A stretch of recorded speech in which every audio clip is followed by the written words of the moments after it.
Emily caught sight of it, while we were at a restaurant bar, hashing out travel plans with another woman.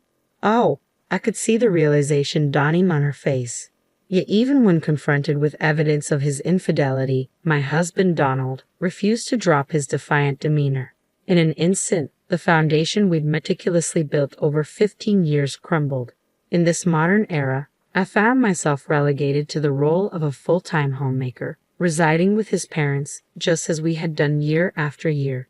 Sacrificing the job I cherished at a publishing company where I once found fulfillment, I now spent my days shuttling between hospital visits with my parents and orchestrating meals to fit everyone's schedules. My existence mirrored that of a glorified housemaid, devoid of personal time.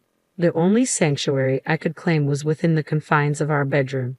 Despite the spaciousness of our abode, I felt suffocated by the demands of this life. Yet I had chosen it willingly, driven by the desire to be by my husband's side. The thought of leaving never once crossed my mind. So when my adulterous husband nonchalantly suggested divorce, I found myself speechless, more dumbfounded than enraged. This is the tale of Sophie Johnson, turning 40 this year, bidding adieu to the husband with whom she'd shared 15 years, and embarking on a journey to rebuild her life from scratch. It all commenced 2 months prior, on the 25th, a date earmarked as payday for him, toiling away at an electronics manufacturer. Typically, his earnings would find their way into our joint account from which I managed our monthly expenses, doling out an allowance to him. However, on that fateful day, his salary failed to materialize in our shared coffers. I brushed it off initially, attributing the anomaly to a mere glitch. Yet upon his return home that evening, I broached the subject with him, only to discover that he had redirected his earnings to a personal account. "But what about our bills?" I implored, bewildered by this sudden deviation from our established routine. He shrugged off my concerns with casual indifference, assuring me that he would cover whatever expenses arose. His back turned to me, he proceeded to undress, a tangible barrier erected between us. Questions swirled within my mind. Why the secrecy? Why the sudden distrust? In our decade and a half together, we had never encountered such a breach of transparency. We had diligently saved in our joint account, rendering any delays inconsequential. Yet here we were, grappling with a rift born of financial autonomy. As I attempted to reconcile his actions with our shared history, he lashed out, his words dripping with disdain. "It's my hard-earned money," he spat, dismissing my concerns as unwarranted reproach. In the ensuing weeks, our discord intensified. His nocturnal absences grew more frequent, his excuses increasingly flimsy. The harmony we once enjoyed dissolved into acrimony, leaving me to ponder where it all went awry. As the days stretched into weeks, I found myself shouldering the blame, questioning my own inadequacies. How had a seemingly innocuous incident spiraled into such profound estrangement? Then, one day, it all came crashing down. I received a message from Emily, a former colleague from my publishing days, proposing lunch, a welcome invitation amidst our busy lives. Though we don't connect as frequently as we once did, we make it a point to catch up at least once or twice a year. So 2 days later, we found ourselves seated in a quaint cafe in the neighboring town. Our conversation drifted to the recent transition of my in-laws into a care facility, a topic that weighed heavily on my mind. Emily listened attentively as I recounted the adjustments and challenges of this new phase in my life. "It must be a relief for you," she remarked, sensing the burden I had been carrying. Indeed, amidst the responsibilities of tending to my parents-in-law's needs, there was a semblance of ease in my daily routine. For the first time since my single days, I savored the luxury of setting aside time for a casual meeting with a friend. As we exchanged updates on our lives, Emily couldn't help but express admiration for my dedication as a daughter-in-law. "Is Donald still hands-off?" she inquired, prompting a sigh from me. "Yes, he hasn't changed much," I admitted, resigned to his perpetual disengagement. Our conversation meandered to our respective husbands' attitudes and contributions, or lack thereof. While Emily's spouse demonstrated unwavering support and assistance, mine remained indifferent to household responsibilities. Reflecting on the disparity in our incomes, I confessed to Emily the constraints that tethered me to my domestic role, despite my yearning to pursue my career aspirations. Her empathy served as a balm to my frustrations, validating the challenges I grappled with daily. As we indulged in a warm vegetable salad, Emily's probing gaze prompted a moment of introspection. "How are things with him?" she inquired, sensing the unspoken turmoil lurking beneath my facade. I hesitated, grappling with the desire to shield my husband from further scrutiny.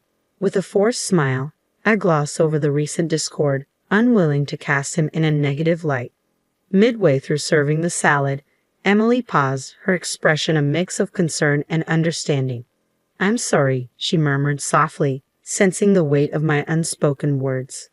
Sophie's words hung in the air, heavy with unspoken apprehension. She seemed to possess a knowledge I wasn't yet privy to, leaving me flustered and at a loss for words.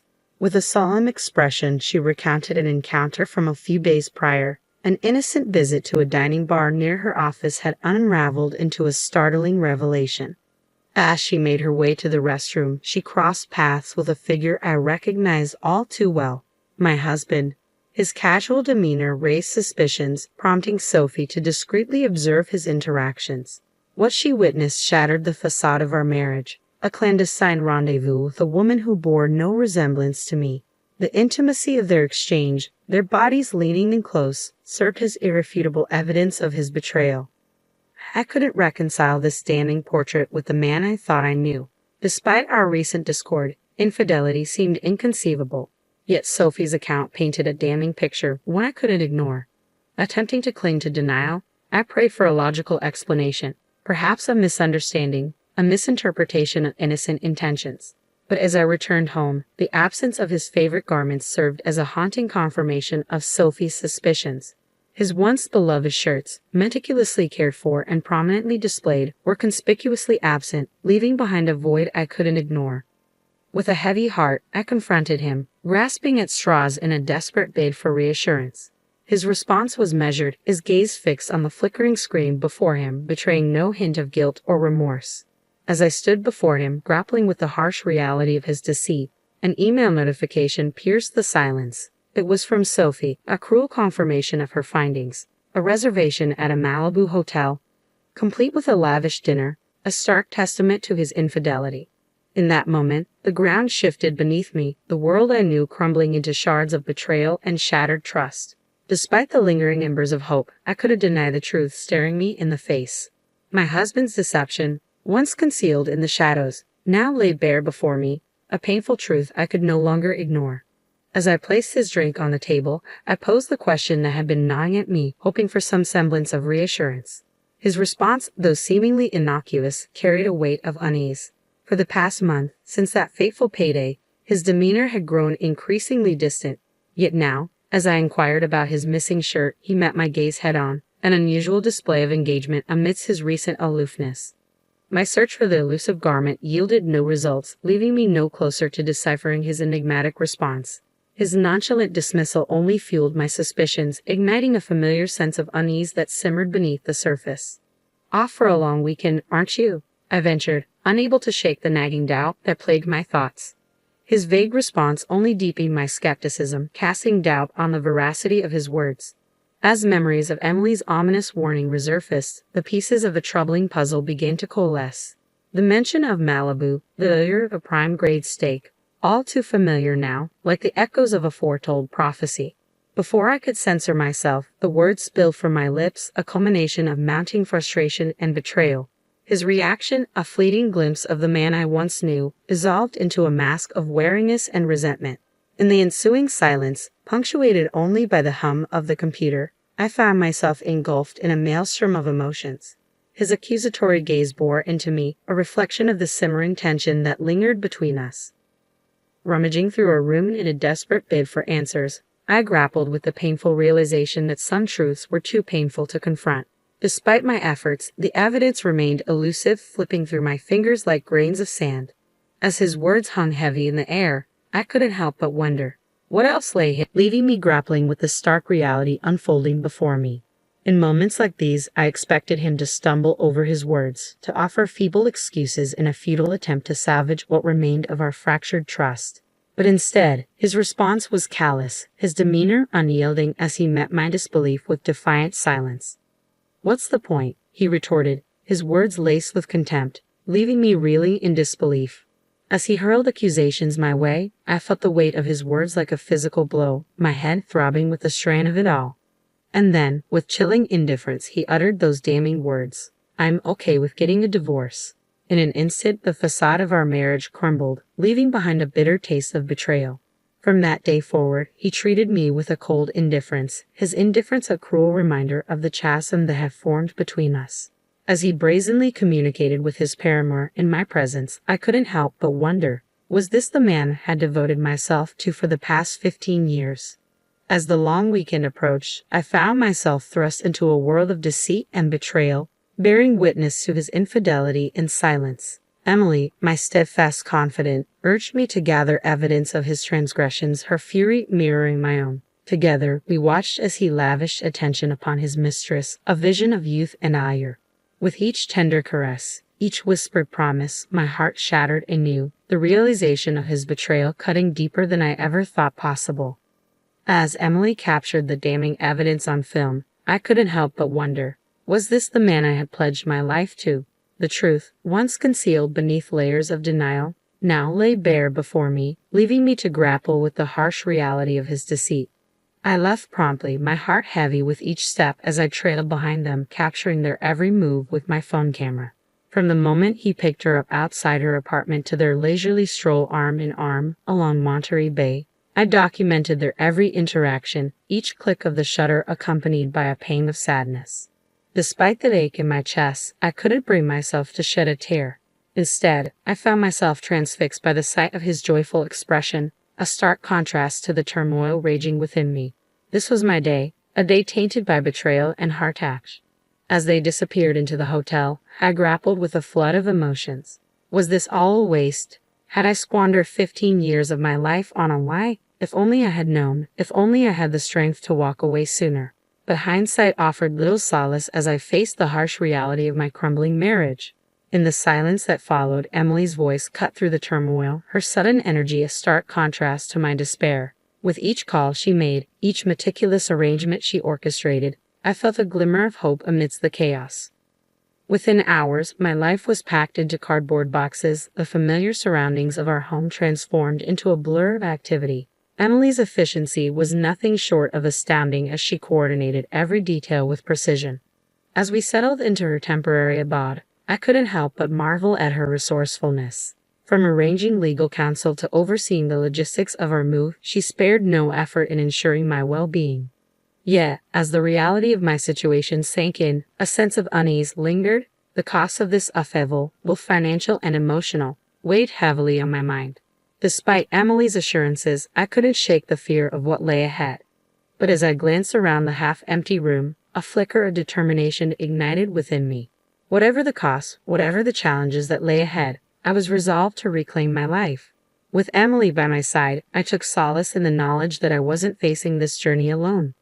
I made these decisions without consulting him, knowing full well that he would be furious upon his return from his trip. As our relationship continued to deteriorate, I sank into a deep depression, grappling with the weight of my choices. It was then that Emily's reassuring slap on my back jolted me from my despair. Being a homemaker is a respectable job, she reminded me, her words a balm to my wounded spirit. The money you've saved from being frugal is yours, and it's his fault. He promised to transfer the necessary funds after all. Let him foot the bill for your independence. Her words struck a chord within me, stirring a newfound sense of resolve. With one last glance around the house we had shared for 15 years, I felt a surge of determination wash over me. Perhaps I had underestimated my own strength all along. With Emily's unwavering support, I embraced the next chapter of my life with newfound courage. As I left the familiar confines of our home behind, I couldn't help but marvel at the transformation that had taken place within me. On the last day of the long weekend, I made the decision to sever ties with my husband once and for all. With trembling hands, I answered his call, steeling myself for the confrontation that lay ahead. You said you were okay with a divorce, right? I stated firmly, refusing to back down in the face of his protests. Well, I'm divorcing you, and I expect you to cover the costs of my living expenses. His angry retort only fueled my determination as I hung up the phone, cutting off his attempts at reconciliation. It was a moment of liberation, a final act of defiance against years of subjugation. In the months that followed, I navigated the complexities of divorce with Emily's guidance, securing alimony and living expenses to support my newfound independence. Despite the uncertainty that lay ahead, I found solace in the knowledge that I was finally free.